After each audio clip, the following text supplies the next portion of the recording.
Synergy Controller Application Note 99 Synergy Server.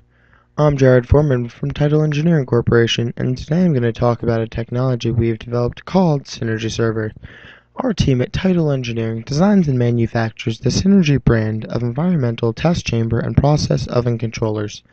For the last 15 years, we've been working to supply technology that helps our customers work more efficiently and maximize return on investment in test chambers and process ovens.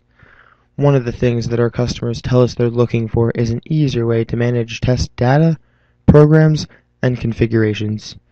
Our Synergy server is a solution that addresses this requirement for organizations with multiple test chambers across facilities. A multi-user database appliance that you can operate with any web browser. In this video, I will demonstrate the installation and setup. The Synergy server is a virtual machine, which is a technology that makes software installation simple and straightforward. I will show you how to download and install the Synergy server on your computer. We will add a controller to the server, and finally, we'll see how to add a new user to the server. In part 1, I demonstrated the features and benefits of the Synergy server. Now it's time to see the installation and setup. Let's get started. The Synergy server is a Linux virtual machine that runs in a VMware virtual player.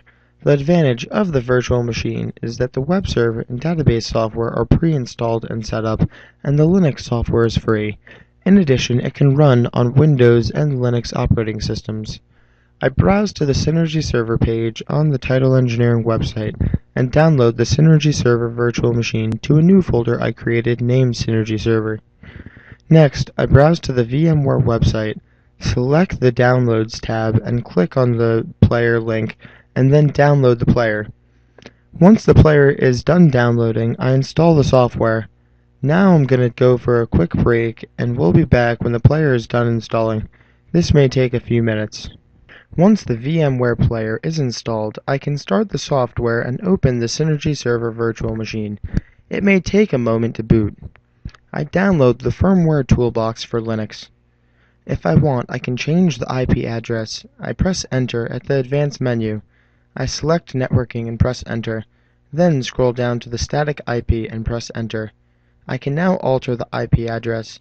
This address will be used later on.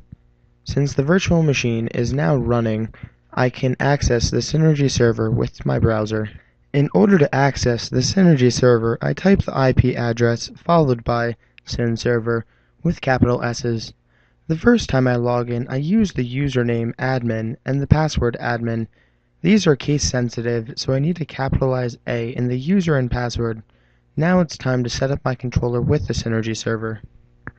This is the controller page, which displays all the controllers registered to the server. I can search for a controller based upon the controller name, the location, or the serial number. First, I will add a controller. I do this by clicking on Add Controller. I will name the controller Jared Nano. The location is my office. If it's in a specific building or a chamber, you can specify that here. Next, the serial number, which can be found on the controller in the About folder in the maintenance screen. Once I've entered the serial number and pressed Add Controller, it's time to connect my controller to the Synergy server. I open the communications screen, then browse to the Synergy server setup folder under the Ethernet network Synergy server.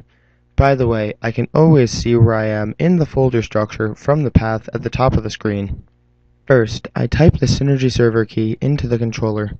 If you do not know your Synergy server key, contact Title Engineering. Next, I type the Synergy server address 172.16.10.205 and then enable the Synergy server feature. If I want to be able to back up my controller to the Synergy server, I enable the controller backup.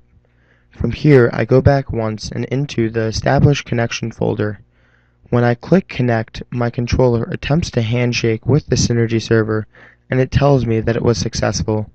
My controller's test data will be stored in the Synergy server database and available to all the Synergy server users. Next, we will see how to add a user. From the Synergy server users page, I see a list of all the different users of the Synergy server. I want to add myself, so I click Add User and enter my information. For the security settings, I will leave everything at read only. Now I've been added to the Synergy server, and my work here is done. Time to log out of the Synergy server. We have learned how to set up and install the Synergy server.